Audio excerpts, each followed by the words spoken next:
What you're about to hear is the kind of story that makes you put your phone down and stare at the wall. A woman buries her 3-year-old daughter alone while her sister throws a housewarming party on the exact same day. Her parents chose the party. Then all three of them expected her to forgive and keep the peace like she always had. What they didn't count on is that she was a nurse with years of connections inside the healthcare system. She'd been quietly paying attention to her sister's work for months, and she'd already started making calls.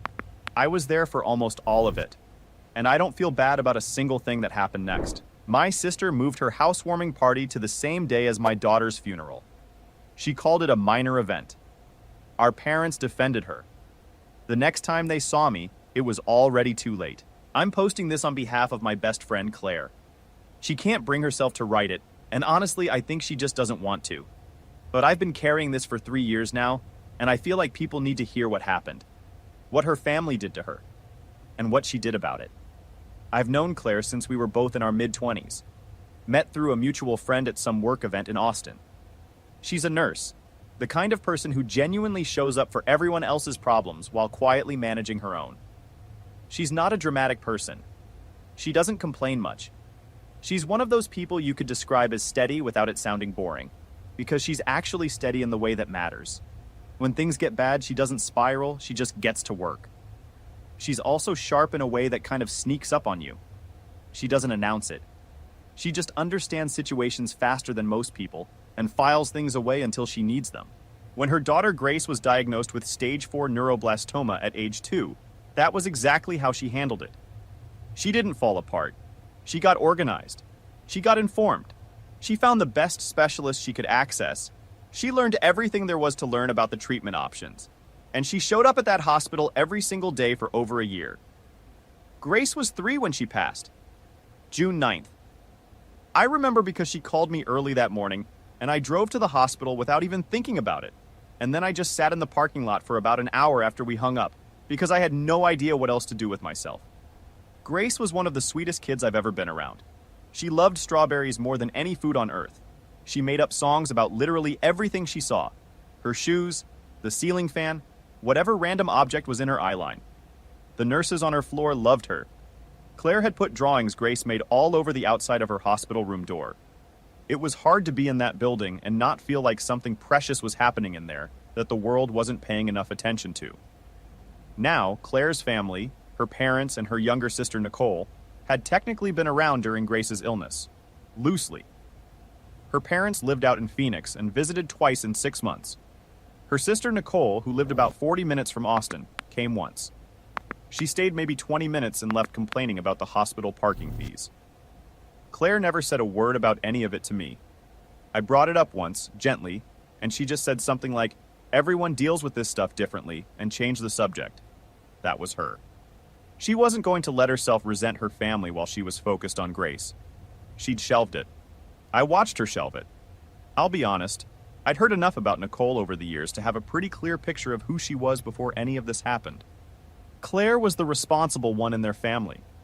She was the one who smoothed things over, who kept the peace, who drove home from college when something needed handling. Nicole was the one who announced her own promotion at Claire's wedding reception. She was the one who showed up late to Claire's nursing school graduation dinner and spent most of it talking about a job offer she was considering. Every major moment of Claire's life, Nicole had found a way to make a portion of it about herself. Claire had always just absorbed it. That was the deal she'd accepted without ever consciously agreeing to it. Nobody in the family had ever said it out loud, but everyone understood it. The trouble started about 6 weeks before Grace died. Nicole called her with big news. She'd bought a house, 4 bedrooms, pool, the kind of place you put on social media with the hashtag #LivingMyBestLife, and she wanted to throw a housewarming party. She'd already booked caterers, a band, sent invitations to over 100 people, the whole production. The date she'd chosen was June 15th. She wanted the entire family there. Claire told her plainly that Grace was in end stage. The doctors had said early to mid-June was the window they were looking at. She might be planning a funeral that weekend. Nicole's response, "And I'm going to be as accurate as I can here, because Claire walked me through this call almost word for word, was that life goes on, she couldn't put everything on hold indefinitely, and the deposits were already paid. She suggested that Claire might actually need the distraction. She mentioned the tent rental deposit was non-refundable. Claire hung up, didn't say anything else. Grace died on June 9th, just after sunrise. Claire was holding her hand. She told me later that Grace opened her eyes one last time, smiled at her, whispered, "I love you, Mommy." And then the machine started screaming, and nurses rushed in, and everything after that was a blur. The funeral was set for June 15th, the earliest the funeral home could put everything together for a proper service. Claire called her parents that evening. Her mother's first response, the very first thing out of her mouth after the initial condolences, was to note that June 15th was the same day as Nicole's housewarming. Claire waited. She told me she genuinely waited for the part where her mother said, "Obviously we'll skip the party. Obviously we'll be there, obviously." That part didn't come. What came was, "Let me talk to your father and Nicole. We'll figure something out." What they figured out was to go to the party. Nicole called the night before the funeral. She said she couldn't change the date. Too many guests, the caterers were locked in, the tent rental was already gone, it would cost thousands to reschedule. She suggested Claire reach out to the funeral home, said that funerals were actually more flexible than most people realized, that her friend's mom had died last year, and they waited almost 3 weeks for the service. She said the funeral home could probably work something out if Claire just explained the situation to them. Claire asked her directly, "You want me to leave my daughter's body in refrigeration at the funeral home so you don't have to reschedule your party?" Nicole said she was being dramatic. Claire's dad called the next morning. He had the same talking points. "Nicole has worked so hard for this house. The tickets are already purchased. We can't physically be in 2 places at once. Grace wouldn't want everyone to put their lives on hold for her." He genuinely threw golf tournaments into the argument. Him and his golf tournaments. Her mom's book club. Both of them, like those were things that needed to be weighed against their granddaughter's funeral. Claire told him not to come. Told him to go enjoy the party. Hung up. I was there on June 15th. Julia, Claire's closest friend from the hospital, the charge nurse in the pediatric ICU, was there. Grace's dad, David, flew in from Seattle, which I'll give him credit for. A small handful of Claire's co-workers showed up. Grace's preschool teacher cried through the entire service and didn't even try to hold it together. That was it. Maybe 15 people total in a cemetery on a warm June afternoon, standing around a casket that was incomprehensibly small. The kind of small that makes your chest do something you don't have words for. Claire stood at that tiny white casket and delivered the eulogy she'd written at 3 a.m, with hands that were shaking so badly the paper was audibly rattling. She talked about Grace's laugh, the strawberry obsession, the made-up songs, the way she used to hold up whatever she was looking at, a rock, a spoon, her own sock, and describe it like she was giving a presentation. Her bravery through treatments that would make most adults quit. She didn't mention her family. Not once. She didn't have to. That evening, she went home and pulled up Nicole's social media. The housewarming photos were already everywhere. String lights over the pool. Tables loaded with food. People laughing and dancing on the lawn. Claire's parents were in multiple shots. Her dad with his arm around Nicole, both of them grinning big. Her mom and Nicole in a close hug, both of them teary-eyed with happiness. One caption, "So grateful to have my amazing mom here for the biggest day of my life. Nothing is better than family." Her dad had commented underneath, "So proud of my successful daughter. You've earned every bit of this happiness." That post was time-stamped 2 o'clock in the afternoon, right when Claire had been standing at Grace's graveside. She closed the laptop before she did something she'd regret. Then she sat on the floor of Grace's bedroom for a long time. Could have been an hour, could have been 3. She told me she genuinely had no idea. Surrounded by the toys and the drawings and the little strawberry-themed stuffed animal that Grace had slept with every night in the hospital. There was still a half-eaten pack of strawberry crackers on the nightstand that she hadn't been able to throw away yet. She didn't cry that night. She told me she'd gone past crying somewhere around the 4th hour of sitting there. She just got quiet and made a decision. Hold on, let me step in here because I need you to understand the full picture. For the listeners, this is me, not Claire talking. Nicole knew Grace was dying. She'd visited once in 6 months and left early over a parking fee. Then she told her grieving sister the funeral was more flexible than you think. That's not oblivious. That's Princess Housewarming deciding her pool party and granite countertops outranked a 3-year-old in a white casket. And the parents, who hadn't managed more than 2 visits while their granddaughter was dying, chose the catering. Just so we're all clear on exactly who these people are before the next part, Claire blocked all 3 of them and didn't respond to anyone for over a week. Her mother eventually got through on a different line. The conversation went exactly how you'd expect. Her mother called it a disagreement about scheduling. She said Nicole had felt overshadowed. She said Claire had always had a flair for drama, even as a kid, always making things into a bigger deal than they needed to be. She said the family needed to heal together. Claire said don't call this number again. Then she blocked it too. What she did next, I found out in pieces over the following few weeks. She'd call me or we'd grab coffee and she'd fill me in. She was different after the funeral. Quieter, but not in a falling apart way. More like someone who'd made a decision and was in the middle of executing it. I noticed she had a legal pad with a lot of writing on it when we met at her place once. She closed it when I sat down and didn't bring it up. See, Nicole wasn't just a successful pharmaceutical sales rep. She was her company's top performer 3 years running, pulling in bonuses that made Claire's nursing salary look like a rounding error. She drove a luxury car, wore the designer clothes, maintained the image aggressively and publicly, and she had just bought an $800,000 house. All of it, it turned out, was built on fraud. Months earlier, during one of Grace's hospital stays, sometime around February, Claire thought, or maybe January, actually she said she could never remember exactly which stay. She had overheard 2 doctors in the hallway talking about a pharmaceutical sales rep who'd been pressuring them to prescribe higher doses of a pain medication than the clinical guidelines recommended. They mentioned the rep by name. Nicole. Claire had filed it away at the time as something she couldn't deal with while her kid was dying.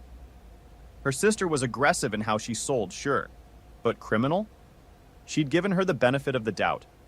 After the funeral, she was done giving anyone anything. She spent the next 3 weeks quietly pulling on threads. No confrontations, nothing that would raise a flag. She had years of relationships built up inside the healthcare system, and she knew how to ask questions in a way that didn't look like anything. She called people she trusted, doctors she'd worked alongside, administrators she'd built rapport with over years of shifts, people who knew the system the way she did. She framed everything as casual curiosity, professional concern, routine follow-up. Nobody thought twice about it. What she found was worse than she'd expected. Nicole had been offering kickbacks to doctors, disguised as consulting fees and speaking honorariums. She'd been falsifying her prescription data to hit her sales quotas. And most damning, she'd been pushing off-label use of a pain medication that had serious documented cardiac side effects, a practice that Claire could tie to at least 2 patient deaths through the hospital records. The thing that really got Claire, she told me, was how stupid Nicole had been about documenting all of it herself. She'd complained about stupid rules in emails from her personal account, joked about doctors being easy money in texts. The kind of trail that you'd think a person would know not to leave. Actually, back up, I should mention that Claire also found a recorded phone call where Nicole pushed a physician to prescribe double the recommended dose to a patient who had already flagged cardiac concerns. That one was the worst of it. That one is what made everything that followed feel, at least to me, a lot less like revenge and a lot more like something that needed to happen regardless. Pause for a second. This is still me, not Claire. She spent the weeks after her daughter's funeral quietly building a federal case against her sister, while still grieving, while still going into every shift at the clinic. Most people in that position aren't functional at all. They're barely moving through the day. Claire was cross-referencing medical records and documenting kickback schemes. That's not emotion.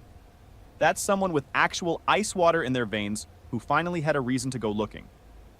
Princess Housewarming handed the one person who knew the healthcare system inside out the exact motivation she needed. Whatever's coming next, Nicole put it in motion herself.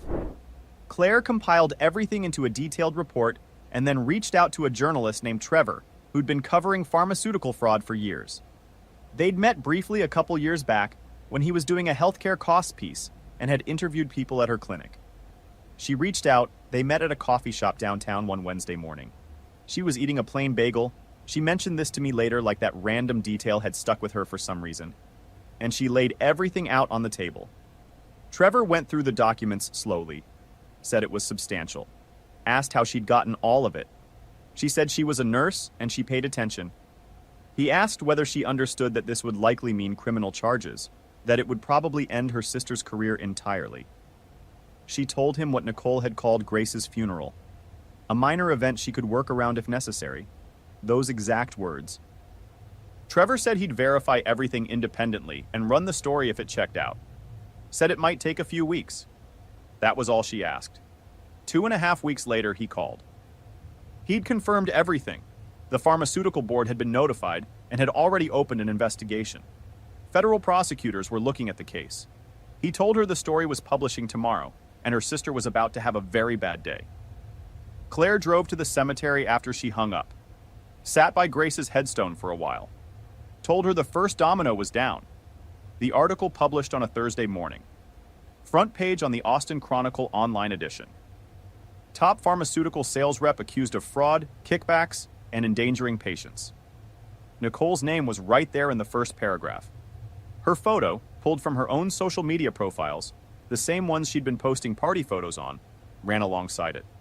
By noon, Nicole had deleted every account she had.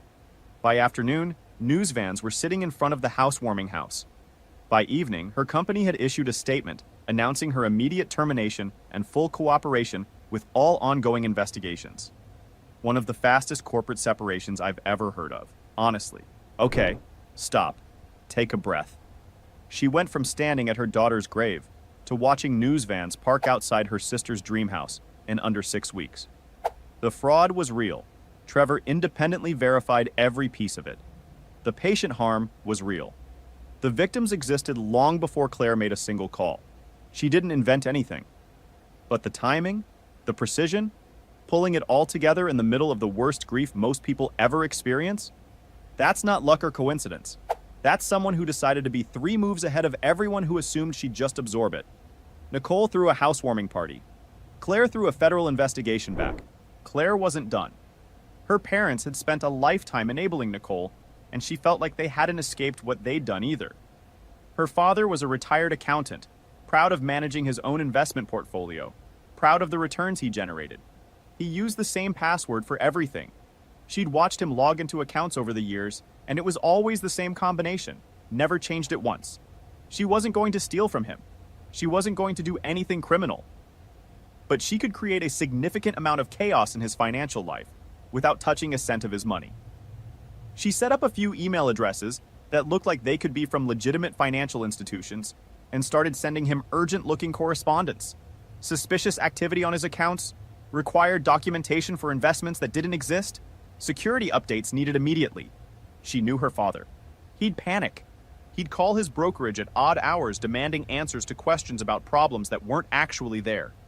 He'd move money around, freeze accounts, make impulsive decisions. He'd create the chaos himself. Within a week, he was calling Nicole in full meltdown. Nicole posted about it on social media. My dad thinks his accounts are compromised, spent 2 hours on the phone with him.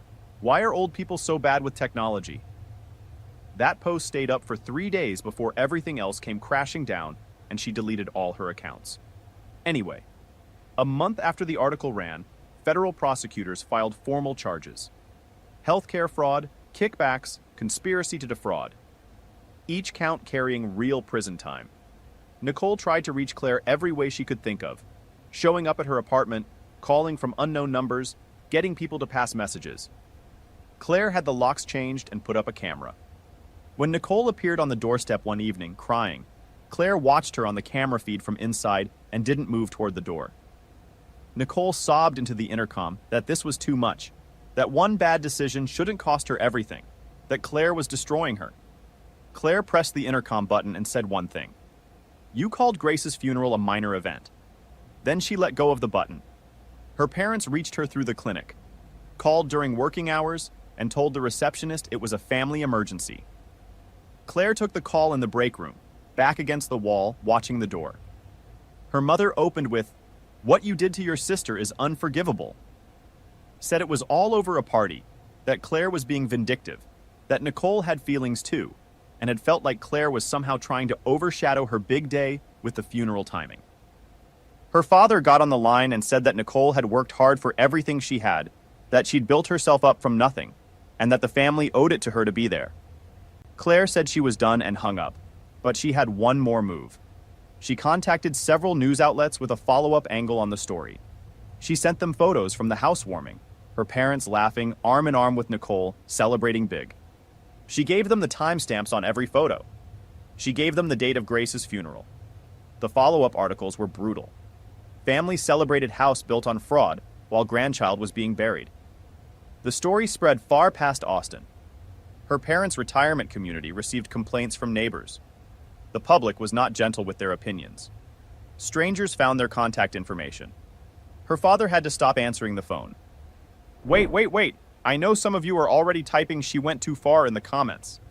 And look, I wrestled with that too. But here's what I keep landing on. These are people who visited their dying granddaughter twice in 6 months. Who received a funeral date and called it inconvenient. Who let Nicole describe the whole situation as a minor scheduling conflict and said nothing. They made every choice with full information in front of them. Claire just made sure the rest of the world got to see the same information they'd been sitting on. That's not cruelty. That's a receipt for choices they already made. Nicole took a plea deal. 5 years in federal prison, restitution to the victims, permanent ban from working in pharmaceuticals or healthcare of any kind. The sentencing hearing was public. Claire went and sat in the back of the courtroom. She didn't tell me she was going until after. She said she needed to see it close out in person, needed to watch the door close on it for real. Nicole saw her across the room the moment she walked in. Before the judge issued the sentence, Nicole was given the chance to speak. The designer clothes were long gone, plain gray suit, hair pulled back simple, no jewelry, nothing. She looked smaller than Claire had expected. She said she took responsibility for her actions. Said she'd made terrible choices, hurt people, violated the trust of patients and physicians. Said she deserved to be punished. Then she looked directly at Claire and told the court that her own sister had orchestrated her downfall. Not out of concern for patient safety, she said. Not out of any real moral principle. Out of personal revenge over a family disagreement. She said Claire had used the legal system as a weapon. The prosecutor objected. The judge sustained it. But Nicole had said the part she wanted to say. The judge sentenced her to the agreed 5 years. As she was let out, Nicole looked back one last time. Claire held her gaze, face completely still, until Nicole turned away first. Her parents made one final attempt after that. They drove from Oklahoma, showed up at the clinic lobby, told security it was a family emergency. Claire came down. She said when she walked out of the elevator and saw them standing there, her first thought was just how much smaller they looked than she remembered. Her father had lost weight, face gray, looked about 10 years older than the last time she'd seen him. Her mother's hands were shaking badly, and she'd aged in the way people do when the stress has been going on for a long time, not just weeks. They'd sold their retirement condo at a loss to cover Nicole's legal fees, declared bankruptcy. Were moving to a smaller place near a relative in Oklahoma. Claire said she stood about 6 feet away from them and didn't move any closer. Her dad said they just wanted to know if there was a path forward, if they were still a family somewhere underneath all of this. Claire looked at both of them for a long moment. Then she said, "There's no family here. You ended it when you chose a party over a funeral. When you made me bury my daughter alone." Her mother said they'd lost everything. Their savings, their home, their daughter in prison, their reputation gone. Wasn't that enough? Hadn't they been punished enough? Claire said, "I lost my daughter, my 3-year-old who loved strawberries and made up songs about everything she saw. She died asking me if we could go to the park when she felt better. I lost everything that actually mattered. You couldn't even show up for the funeral." She walked away. Security walked her parents out. She never saw them again. About 2 months after that, she got a call from her Aunt Lydia, her father's sister, someone she hadn't spoken to in over a year. Her father had suffered a serious heart attack. He was in intensive care. Lydia said her mother was afraid to contact Claire directly and had asked her to pass the message along. She said he might not make it. She asked if Claire wanted to come. Claire said no, didn't pause on it, didn't explain it further. Just no.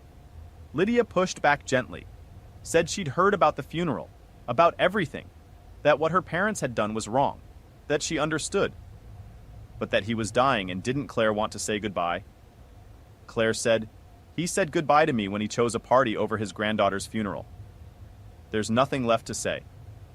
Her father didn't die. He recovered enough to leave the hospital eventually, though his health stayed fragile. Claire found out through a mutual acquaintance, not through family contact. She said she felt nothing when she heard it. Not relief, not regret. Just nothing. Final update. About 6 months after Nicole went in, Claire received a letter from her, forwarded through the prison, already screened by the time it arrived. She almost didn't open it. She told me she held it over the trash can for a good 30 seconds before curiosity won. The handwriting was messy, not like Nicole's usual perfect script. She said she wasn't asking for forgiveness. Said she probably didn't deserve it and knew that. But she said Claire had gone beyond what was just. That she'd orchestrated a complete destruction, ruined their parents financially, turned the entire world against them, used legitimate crimes as the vehicle for something personal. She said she hoped the pain had filled the hole Grace left. She said she didn't think it would, that she thought Claire would always be empty no matter what she did. She also said she had loved Grace, that she'd been a terrible aunt, she knew it, but that she'd loved her, that Grace would be sad to see what Claire had become. Claire read the letter twice. Then she burned it in her kitchen sink and washed the ashes down the drain. She had cease and desist letters sent to all 3 of them through a lawyer not long after. No contact through any means, direct or through intermediaries, for any reason whatsoever. Violation would result in immediate legal action. That was the final door. Closed and locked. What she did next is the part I think about the most, honestly. She started volunteering with a pediatric cancer support organization, working with families in the middle of what she had been in the middle of. Helping parents figure out what the medical jargon actually meant, work through hospital systems that felt impossible from the inside, find resources they didn't know existed. It was hard work for her. Every kid she met was a reminder of Grace. Every desperate parent she sat with reflected something she recognized from her own worst months. There were days she'd come home from a volunteer shift and call me, and we'd just sit on the phone for a while without saying much. But she didn't stop going. She told me once that it was the first thing that felt like it meant something real after everything else. Not healing, she said. She was careful not to call it that. Just meaningful in a way that the revenge never actually was, even when the revenge was working exactly as planned. I watched her sit with a young mother one evening, maybe 25, her son in end-stage leukemia. The woman asked her how you survive watching your child die. Claire said, "You just do it. One moment at a time. You're there. You hold his hand. You tell him you love him. You make every second count." The woman asked, "What comes after? How do you survive it?" Claire was quiet for a second. Then she said, "You survive by choosing to. Every day you wake up and choose to keep going. Some days that's genuinely all you can do. Other days you can do more. But it starts with the choice." She still has Grace's drawings on her refrigerator. All of them. Same ones. Nicole served 3 years before parole. Claire found out through a news alert she'd set up. She didn't contact her, didn't attend the release. As far as she's concerned, Nicole is a stranger, connected to her by DNA and by a history she's done carrying. Her parents are still out in Oklahoma somewhere. Her father's health stayed fragile after his heart issues. She doesn't ask around for updates anymore. None of it is her business now. She visits Grace's grave every June 9th, always brings strawberries. She told me that on the 2nd anniversary, she sat out there for almost 3 hours just talking out loud to the headstone, telling Grace about everything that had happened, what she'd done, what it cost, what it felt like. She said she told her she was sorry if she'd become someone Grace would have been sad to see, but that she wasn't sure she'd had a better choice available, that she'd needed something to hold on to, and making them understand had been the only thing she could hold on to for a long time. She told me once, maybe 2 years after everything settled, that she doesn't regret it, that they deserved exactly what happened. But, she said, and there was a but, she said the revenge didn't fill anything. It gave her something to focus on when the grief would have swallowed her whole. It was a direction when she had nothing else. But once it was done, the grief was still there, just different, quieter, a different shape than before, not gone. I think about those party photo timestamps more than I probably should. 2 p.m., June 15th. Nothing is better than family. I don't know what it says about me that I still can't look at that caption without feeling something shift in my chest. But I know exactly what it says about them. What Claire did wasn't crazy. It wasn't vindictive. Not really. It was the only language they'd ever shown any sign of understanding. Look, I'm not going to tell you whether she went too far. That's not a clean answer, and I won't pretend it is. What I'll say, her sister built an $800,000 house on fraud that got real people killed. Her parents watched their granddaughter die from a distance, then posted, "Nothing is better than family next to a pool." They expected forgiveness. They got consequences.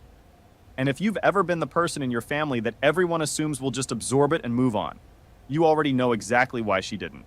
Drop your take in the comments. I want to hear where you land. And if you're not subscribed, hit that button so you don't miss what's next.